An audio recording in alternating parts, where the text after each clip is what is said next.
Do you have a reason as to why? Is the question I'm asking you this particular day. It is essential that you have a reason for your standing, lest you fall. The book is 1 Peter chapter 3, verse 15. But sanctify the Lord God in your hearts, and always be ready to give a defense to everyone who asks you a reason for the hope that is in you with meekness and fear. That always be ready to give a defense. Always be ready to give a reason as to why.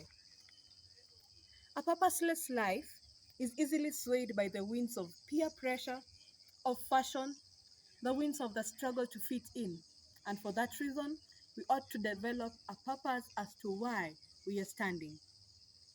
But when we understand and develop in us a firm purpose as to why we have chosen to be Christians, we are unshakable.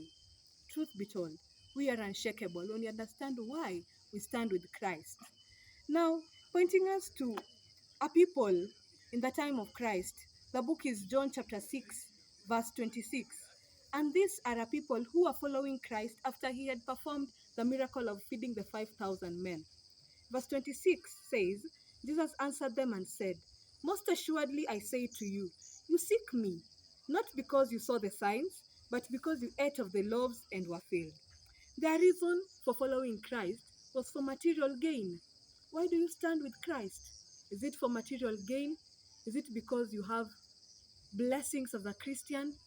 What if those blessings are drawn away from you? You see the risk of having a purposeless life, or the risk of having a vain reason to stand with God, to follow Christ. As we see these people, they followed Christ because of material gain. Is this why we follow Christ? And what is the risk of following Christ because of this? It is as risky as losing our relationship with Christ, because when it is based on our material benefit, then we lose the point. Evaluate the reason as to why you stand, as to why you follow Christ.